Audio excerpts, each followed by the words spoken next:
Welcome back to the Agency Freedom Podcast. We help insurance professionals move from captivity to freedom. And this is a curveball of an episode. I reached out to a client of ours here at Riskwell, a well-known, pretty dang successful real estate investor here in the Dallas area in Texas. He doesn't just do deals in DFW, but this is where he's calling home. Thank you to my guest, McKlane Bobbitt, for joining us on AFP. How's it going, man? It's going good. Thanks for having me on here, James. I know. This is probably random in even more ways than normal for me, and I'm a fairly random host. I like taking different angles on stuff. But you're the first professional full-time real estate investor that we've ever had on the pod. You've been a client of Riskwell for a while. I'm not entirely sure. I don't work directly with you, but the ladies on our team do, and obviously you and I, talk on social media fairly often. So, man, I wanted to bring you on because you have a very interesting entrepreneur story. You've been very successful in the real estate world. I think you started out as a wholesaler, right? Yes. Yeah, as a lot of people do. As a lot of people do. Yeah, well, they're cutting their teeth on the real estate world. You have some little tidbits of trivia from back in your story, but folks out there in listener land, McKlane and I are going to talk about the real estate investor world. He's going to give you some insight into how investors think and the way that they look at deals and make decisions and choose their vendor partners and their advisors, like insurance and CPAs and financial advisors. And for those of you out there that sell life insurance, there's a couple of things that we're going to talk about that Riskwell doesn't do right now, but it's an intersection between insurance and real estate that I would imagine McKlane is probably familiar with, at least in concept, but many of you out there may not be. I'm going to keep that nugget to the end of the episode, but for those of you that do anything in the life insurance world, you definitely want to pay attention to that. So McKlane, to get started here, we'll hit that little whoosh button, and I'd love to hear your backstory. There's a couple of little nuggets there of trivia that may be of some interest to the insurance folks out there, but then catch us up to how you found yourself in the real estate investing world and becoming a serial entrepreneur. Of course. And again, thanks for having me on here. So I'll keep it kind of high level just for the sake of everyone's attention span, but I'm actually first generation American, so both my parents were orphans. I went the traditional route of going to college, always thought I was going to be a physician assistant, and life didn't happen that way for me.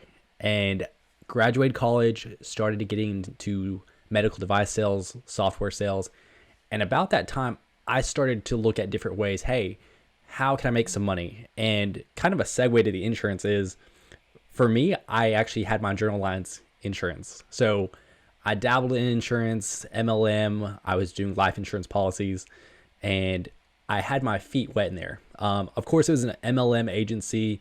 I didn't really understand or grasp the concept of what I was doing at the time, but that was my foot in the door as far as entrepreneurship goes.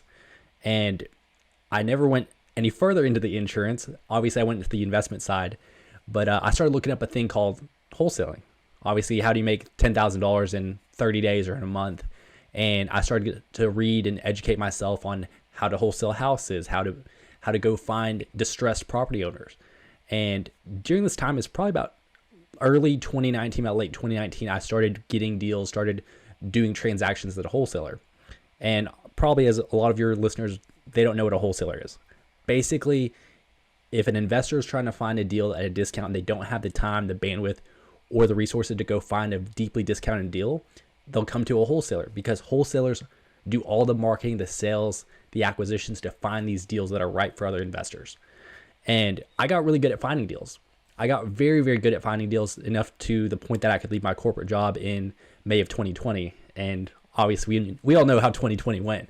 But I went full time. Obviously, as a wholesaler, you're kind of bottom of the chain is what a lot of people say. And all you know is, hey, I'm going to get this deal discounted cheap enough that an investor can go make money and I can make my spread too. Now, the flip side to it is, once you get on those big boy pants and you start taking down deals yourself, your first fix and flip, before you can close on that deal, you're going to need an insurance policy. And that's when you come to guys like James and Riskwell, other agencies if you prefer, but you can't close on that house until you get that insurance policy. And for me, that was a whole new perspective as an investor. And a lot of people don't understand how the insurance works, even seasoned investors. Yep. But that's There's kind of my a segue huge to it. education gap, man. And I know you and I got started. I forget who referred you over. It was in one of these, investor groups. I'm in like a dozen real estate Yeah. investor groups. I don't remember how we got connected with you, but it started off with a Facebook message and hey, happy to help sometime. And one thing led to another, and you like what we did, and the rest is history. And here you are as a guest on a podcast. Yeah. I'm not sure if that's a good thing or a bad thing, but I think it's a good thing. It's a pretty cool story, at least. What do you want the audience to know? You're talking to hundreds and hundreds of agency owners and sales professionals. I'd love to have you go more into the real estate world, explain the wholesaler thing, like people that buy properties aren't always the ones that are buying properties. They, obviously there's a lot of controversy with a lot of circles, especially among licensed real estate agents, because they see wholesalers as, one step above a petty criminal, someone who's swindling and lying to people that own distressed property, which typically are, older folks or folks that have financial hardship of some kind. Obviously, you feel differently about that. And we work with many, many, many wholesalers who are both wholesaler and retail investor. So talk about that for just a little bit. The nature of the real estate investor world right now, what you're seeing in the marketplace, days on market, off market deals, what is the state of the real estate investor world right now? Say we just came off of January, so it's been fun. And just to give you some context, I have 7 active flips right now, so I'm very involved in what we have going on right now. And we all know, obviously, investors, insurance, a lot of different industries, that the winter months are always the slowest. That's kind of given. But it's a weird time right now where everyone's kind of coming out of hibernation, one because of the winter period, but also with the federal government announcing, hey, we're going to lower interest rates. We're going to start having a cooling off period. We have election year, which historically election years are a madhouse for real estate industry. Gangbusters, insanity. I love election years. They're great for business. Yes.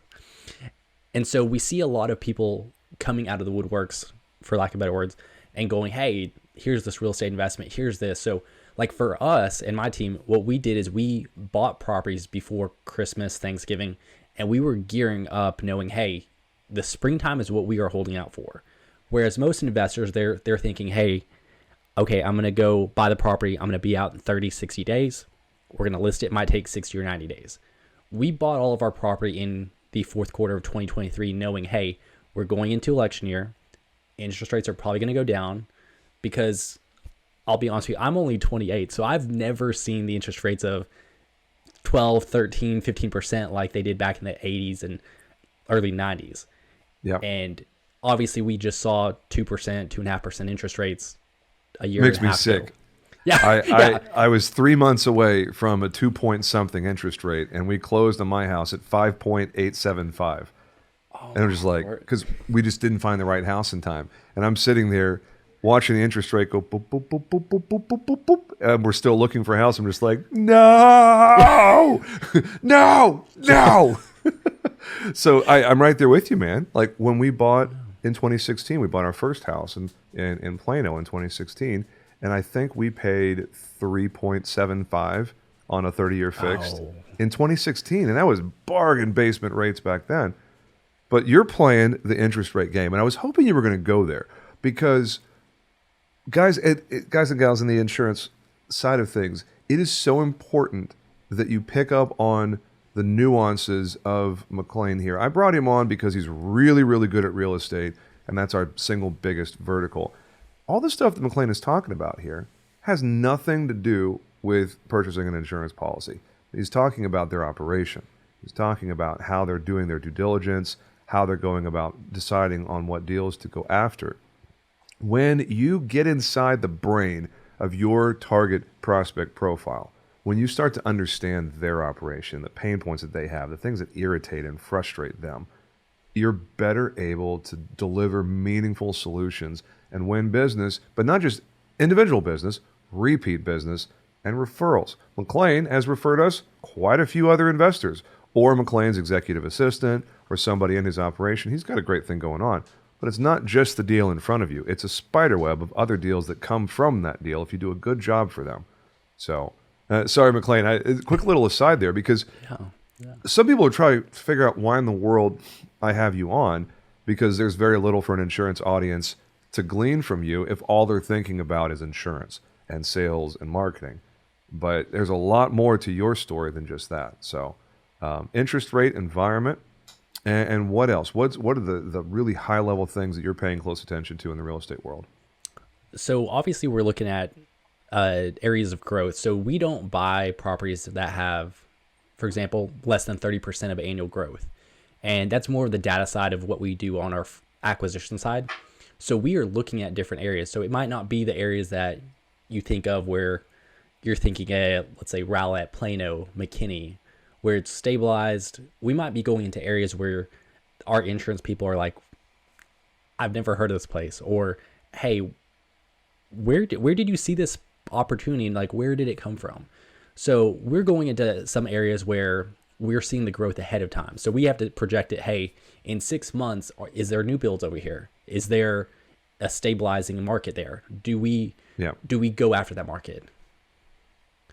No, I love it. Interest rates is always going to be our biggest play, because that's the first thing the market here, retail market, plays off of is interest rates. Well, and it correlates perfectly to what we see in the insurance world, which is you have to have the right timing. Even if you're talking to a perfect prospect, if it's the wrong time, they're probably going to blow you off. And even if you're going after the right deal, if it's the wrong time, and for whatever reason, the market fluctuations, and interest rates and whatever, or supply and demand, like if you have 7 flips going right now, maybe you don't want to have 10 flips going right now. Maybe your infrastructure says, hey, you know what? 8 is the most I want. I'm looking for 1 good flip, and when I get to 8 in progress, I'm going to wait a month or 2 before I start looking again, because obviously, you've got 1 finishing maybe a month or 2 from now, and they're staggered, of course. But the details of your operation are going to be highly dependent on the timing of everything. So how do you stay in front? How do you figure out what's coming next? Because pipeline and deal flow for a real estate investor is just as important for an insurance agency. Correct. Yeah, so obviously, like, I have my own acquisition side of our company where we're sourcing our own deals. I'm not having to wait on a realtor to bring me a deal. We're able to source our own deals off market at 40, 50 cents on the dollar. And so we can gauge, hey, what's our timeline on our stuff, which I know that our contractors, we can be in-house, remodel it within about 22 to 25 days. And I will tell you, we had our guys pace it out during Thanksgiving and Christmas, and it did bother me going, hey, our rehab times went up on it. But we knew with the intention, the plan of, hey, we're waiting for springtime. But to give you an idea, our cycle on our deals, it might be 20 days on the rehab, and then our days on market for us is about 40 to 45 days right now. So we're in the deal for 75 days, roughly. And I'm guessing you're doing hard money for most of these, right? Yes. Okay. Because whether it's hard or private, I mean, you're paying holding costs. So when things don't line up, you have fixed costs that are burning through your profit on a deal. And then you end up in a like Tariq Mosa situation where, it doesn't matter how much you sell it for, you're losing money on the deal. Yep. And I'll be honest with you, especially on the insurance side, is we had a deal that we should have made easily $35,000 net on. It was a deal we literally just had to put tile in the kitchen. That's it. And we are making a net profit of about $3,200 on that deal, because we did not. I said, look, we can wait another 2 months to sell this and wait until springtime, relist it, or we can go and get it off the books now, because we have other bigger fish to fry. And so I have to think of that and go, which one do we need to cut bait and run on? Or which one do we need to just go and get off our books? Well, yeah, I mean, you're always playing the cost benefit analysis, right? Figuring out what if I do this now versus if I do this 3 months from now, what is the anticipated variance going to be? So from an insurance perspective, what are the things that you look for when you picked Riskwell? There's every investor group I'm in has a school of fish that are just floating around waiting for someone to say, I need insurance. And they just go, oh, me. It's like the Finding Nemo movie with the seagulls. Mine. Like, how in the world do you cut through the noise as an investor? Pretend Riskwell wasn't in the picture. How are you choosing an insurance professional? What's important to you as the one making that decision? So I'm glad you segued into that because no bias here. And obviously I use Riskwell and our stuff, but it's going through that process. For me, it's the customer service. So I use it in the analogy of I will go to Chick-fil-A 2 or 3 times a week and they have the same Chick-fil-A sandwich. They only have like 8 different things on the menu. I don't care if it's not a gourmet meal. It's the customer service that I go there for. Mm-hmm. So that was one thing that I noticed, especially with Riskwell compared to the local mom and pop insurance companies that could get us builder's risk, but they had no idea, hey, here's how McKlane has an exit strategy. Here's why he's doing this amount of deals and why he's wanting to do this policy that might have a lower deductible or lower premium. And here's the variables that I would suggest based on his strategy. Yeah. Because like an insurance agent doesn't know, hey, McKlane has a roofer and a HVAC guy that can do it for a fraction of the cost. Why would he pay the deductible on it? You're not paying retail, so why don't you just jack the deductible? Most of the time, you'd be sitting here going, well, I want a low deductible. Well, McKlane does not want a low deductible because McKlane has proper cash flow and he's not leveraged too hard, so he doesn't have to worry about it. Now, understanding the client's operation, it's exactly the same thing for you and a seller of a distressed property. You got to get inside their brain and figure out what their triggers are, figure out what they need, what they want, figure out what their core problem is that they're trying to solve. Maybe it's an heir problem, where someone's stepbrother is on a will and you got to get him off somehow. Maybe you slip him a grand or whatever for a signature on a release piece of paper. There's so many different things that you deal with these sellers, and insurance professionals out there that want to work with real estate investors.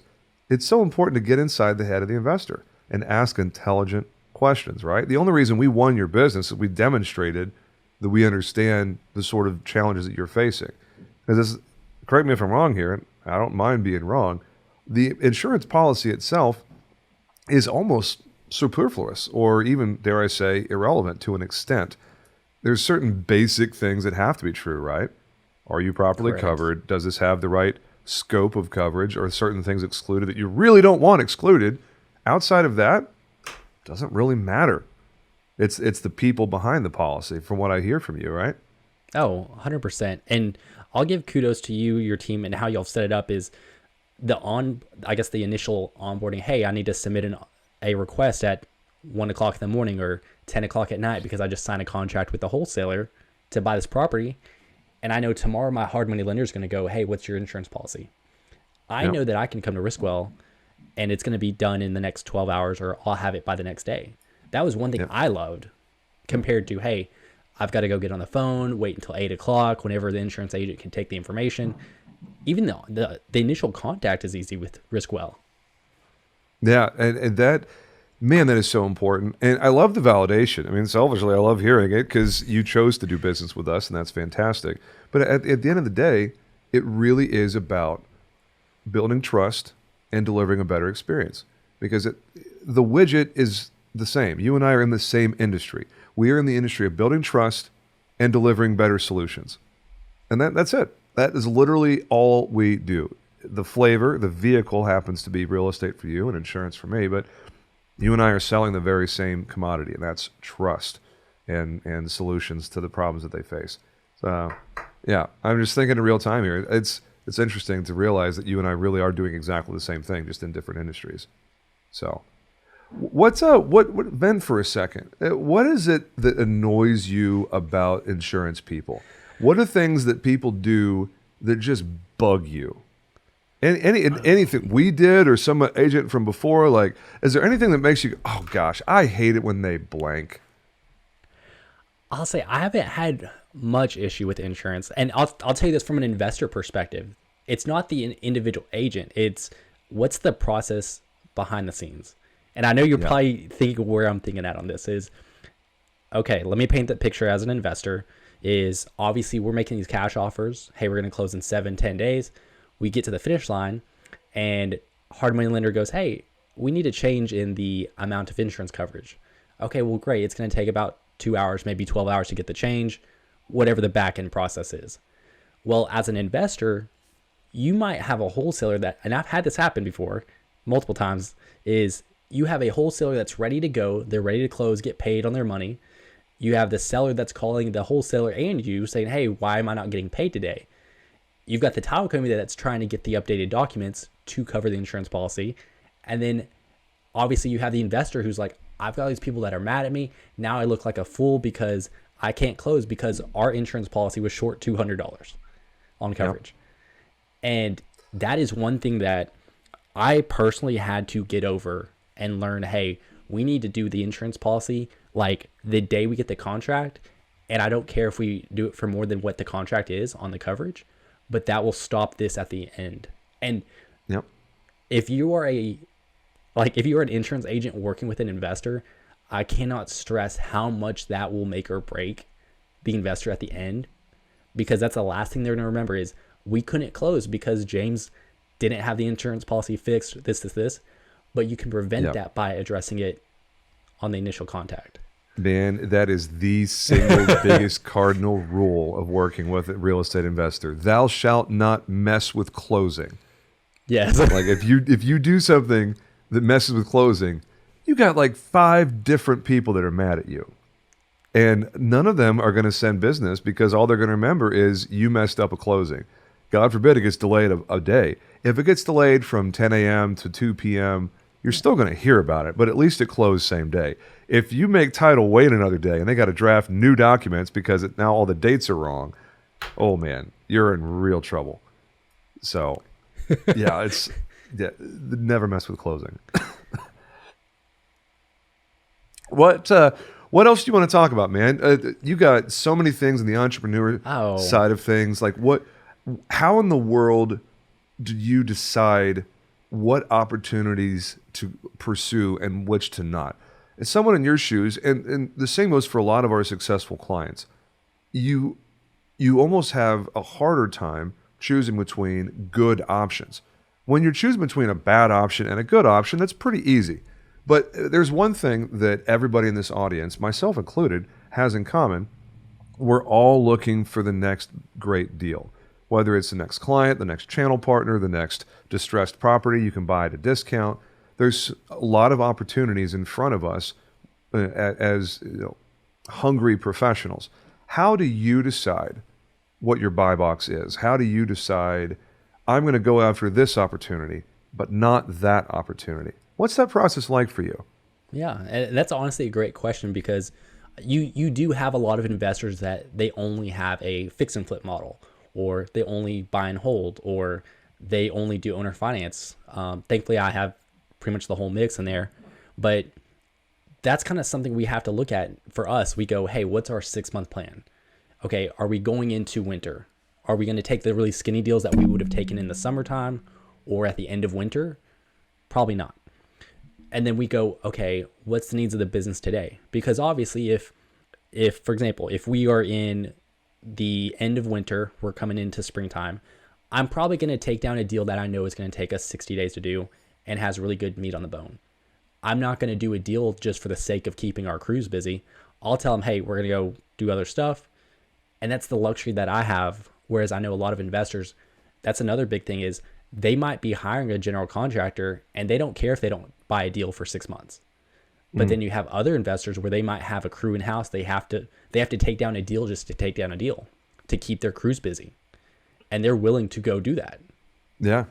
Well, because for the GC, the crews are everything. And if you lose a good crew to inactivity and somebody else picks them up and gives them deal flow, you're not getting that crew back because they're working for a different GC now. And the same goes for the investor, right? A good GC is worth their weight in gold, especially if they come in on time and on budget, right? Correct. No, it's no different than the insurance agent. They come in on time and on budget, you're going to win a lot of deals, right? Man, the opportunities are everywhere. You just have to be discerning and wait for Or not wait, but be intentional, be mindful of what the plan is before you get there, right? You got to know this is how we're going to handle X, whatever X happens to be. And if something comes across your plate, you've already decided what your strategy is on what you're going to be, going after or not going after. Correct. Man. And you just have to look at it. What's the needs of the business? Do I need cash flow or do I need a chunk of change in the next 60, 90 days? Man, that is so true. And there's so many agents out there that are not thinking about profit. They're thinking about writing premium. They're not realizing, I go after that investor, they're going to spend 6 months ghosting me and wasting my time, and they'll eventually buy a property. But if they are more intentional about the people that they're building relationships with, channel partners, hard money lenders, property managers, whatever, and working with investors that have standards, that are professionals themselves, everybody wins. There's nothing worse than chasing a client and winning them after a very long period of time, and then you win, and it's like, wait a second, man, I've been chasing this person for 3 or 4 months, and they finally closed on this property, and I made $300. Like, okay, well, maybe you shouldn't have been chasing that person. All the time spent going after chasing your tail, you could have been focusing that same energy somewhere else. Talk about that with your process, because I know it's very important for you to build relationships, not just with bird dogs and other wholesalers, but hard money lenders and other licensed real estate agents who may have an aged property who's been sitting on the market for a while, and they need to dispo that thing and find a buyer using off-market or creative means. Now, what is your process like for stewarding these relationships that are so critical to you? So obviously the number one thing is dig the well before you need it. So we put a very big emphasis on, hey, before we know, hey, we might need really good buyers agents, hard money, we're building that relationship before we need it. And obviously whenever we go and have those relationships, we start asking the questions that, hey, hard money lender or Mr. and Mrs. Hard Money Lender, whenever you go to underwrite your deals, how long does it take you to underwrite? What does your timeline look like if I have to go get the insurance policy from this person? Do you have a recommendation for an insurance person? Do you use a different appraiser? Like, we'll ask them, who's your appraiser? Have you used them before? What's your pros and cons on them? Do you like them? Do I need to give them stuff ahead of time? Or do I need to prepare them? Hey, this is what we're going to go do. For example, one of our, I don't know if I'm allowed to say which hard money lender, but you say whatever you want, man. Yeah. Black Label Capital. So Matt Podesto. Matt Podesto. Yeah. So we go and ask, and we ask the appraiser, we go, what do you need from us to underwrite this deal properly? And for our appraisers, we'll go do a whole line item. We're like, hey, here's what we're going to do. Here's an idea of what we're wanting to do based on this. And instead of sitting back like a bump on a log going, hey, here's my property. Matt, I'll see you in 3 weeks whenever we need to close. Appraiser, the lockbox is on the door. Go look at it. We try and help speed up the process and help them understand, hey, here's what we're trying to do. Here's how we can make your job easier. Obviously, it makes our job easier buying the house. Yeah. Yeah. Well, and understanding how they work. Go ahead. Sorry, I didn't mean to cut you. Finish your thought there. My bad.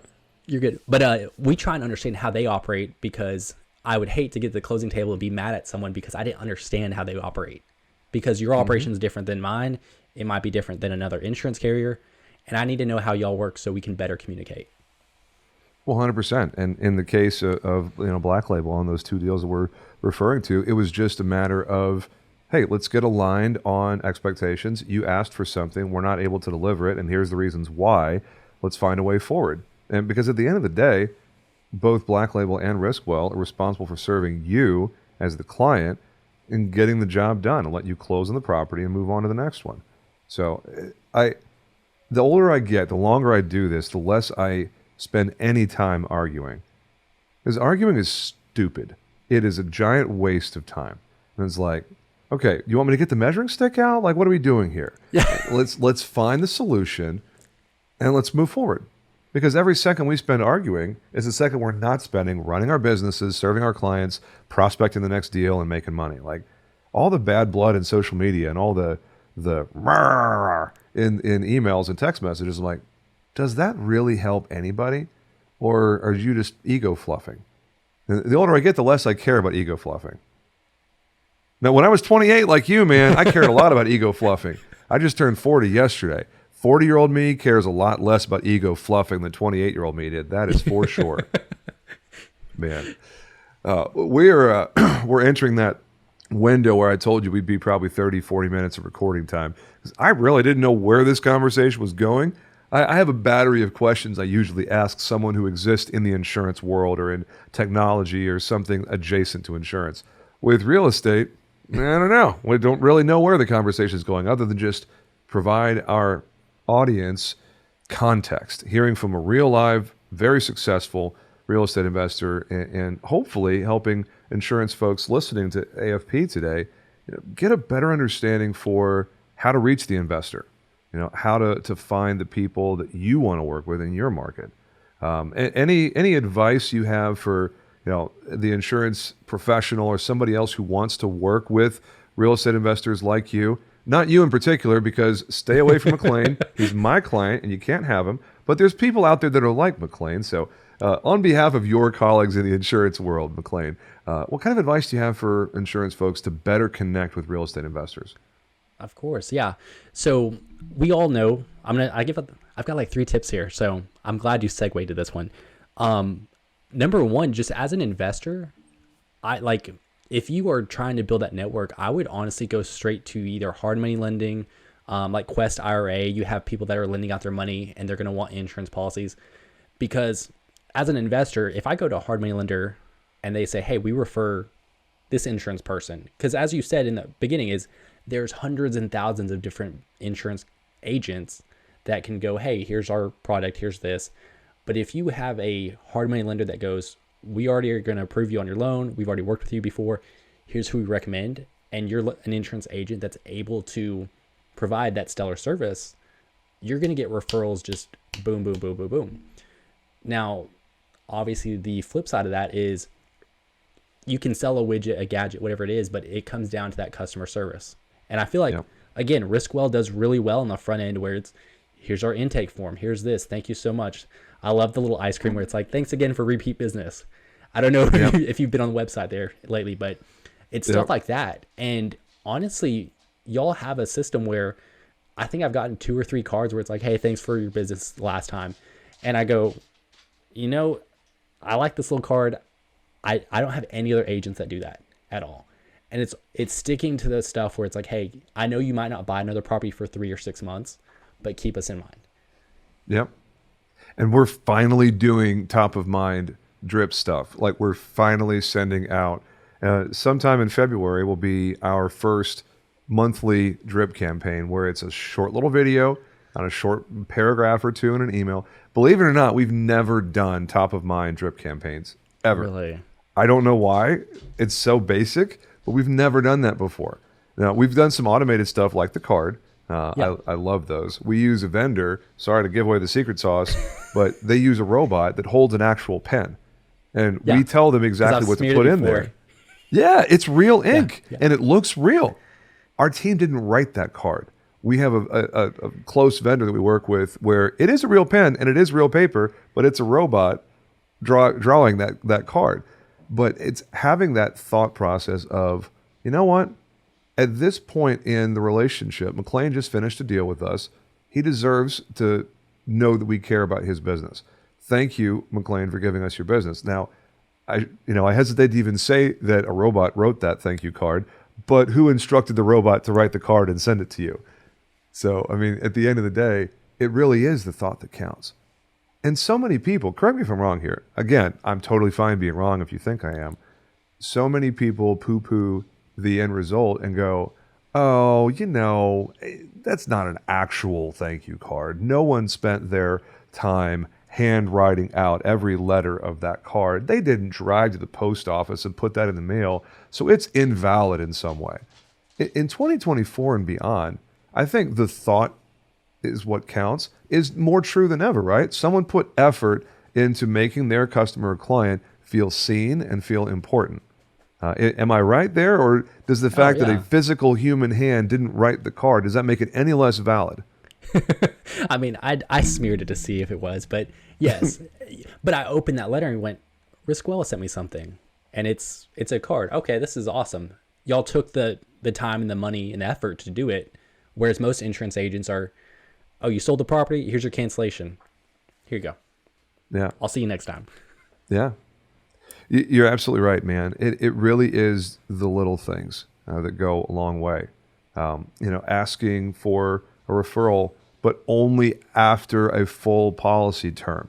Asking for a Google review after the sale, not right after the sale, but like a month or 2 or 3, or after a quality service interaction, rather than, hey, thank you for buying insurance with us. Can you leave a Google review right now? I know we just met and you don't actually know anything about us, but can you leave a Google review? It was like, that's like try to move forward in a relationship that you just met someone. It's like, hey, I know we just met, but can you tell your friends how awesome I am? So it's like, come on, let's be human in our interactions, right? Come on. Anything else you want to talk about before we wrap this thing up, man? I don't mean to ramble incessantly about client experience with you. You're good. I was actually going to say, I would say if you're working with investors, a lot of them don't know the declaration page. All they do is look at what's my premium, what's my monthly. That's it.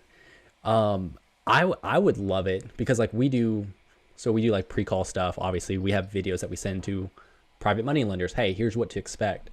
But I've never seen an insurance company, and again, this might be something y'all look into or whatnot, is doing like a pre-call for the declarations page. Hey, here's what you can expect. Here's some information on this, just to walk you through it. Because I will tell you, whenever I first started getting insurance for fix and flips, I had to ask and go, hey, well, what's this mean? Like, what's the consequences if I lower the, and I didn't know anything about the builder's risk. I was like, well, why does this policy have to go on to another one? Or why is it not just a blanket policy?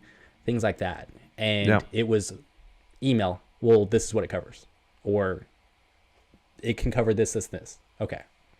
But something to go, here's some extra information to walk you through it.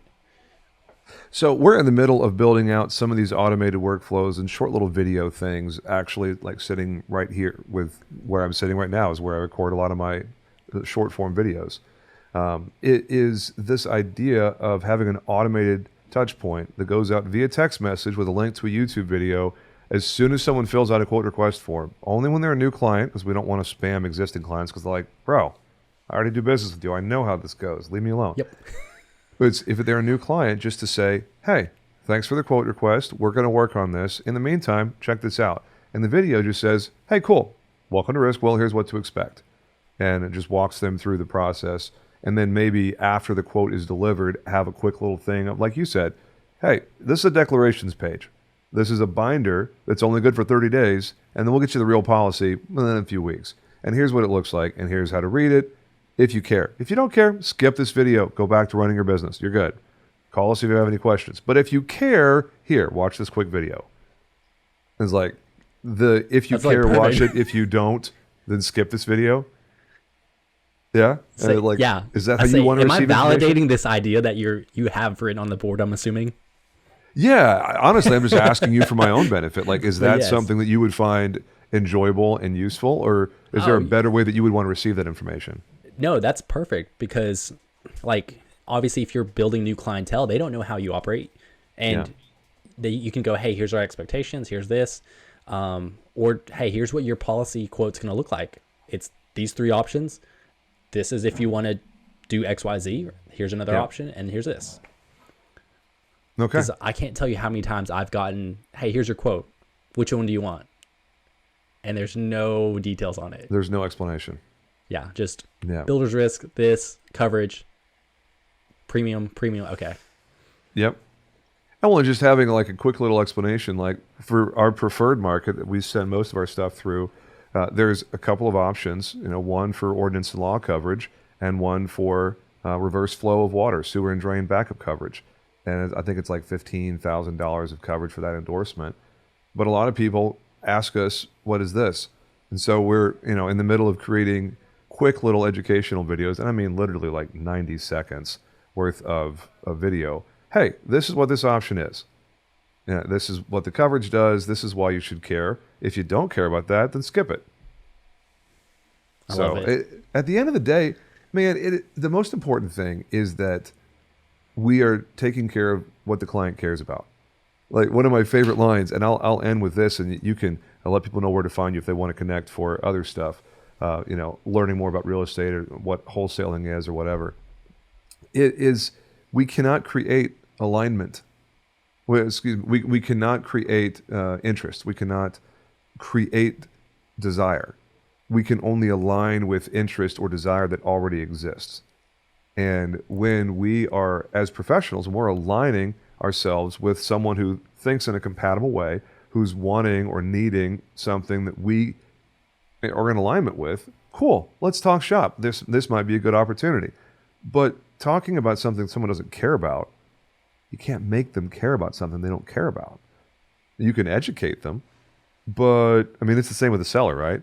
The sellers have their own ideas, and you can try to help them understand other ways of thinking about things or enlighten them about something they may not be aware of. But at the end of the day, their thoughts are usually their thoughts, and they really don't care what you say. Right? 100%. Yeah, I see you nodding your head there. So I'm like, I think that's right. Yeah.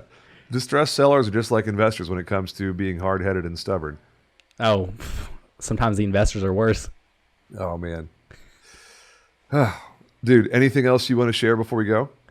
No, I'll say, again, thank you for having me on here. I'm happy to be kind of the, I guess, liaison or spokesperson Yeah, the ambassador, for the real estate side. spokesperson. Yeah, awesome. But yeah, if anybody wants to find me, I'm on Instagram, Facebook. It's McKlane Bobbitt. Just first name, last name on Instagram and Facebook.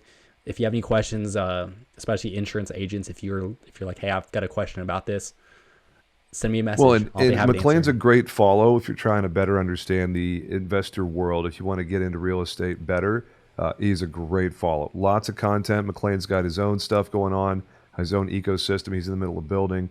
You're a mover and shaker, man. I appreciate you giving us some of your valuable time today. And, of course, thank you for risking well, as we say around here. And that's it. We'll pop your contact information in the show notes here for this episode. Run me what the name of your company is, McKlane. Lone Star Equity. It's literally on your shirt right there. Okay, goodness. Well, he is McKlane Bobbitt, the owner of Lone Star Equity, and this has been another episode of the Agency Freedom Podcast. Make it a great day, boys and girls. We'll talk to you again real soon. Take care.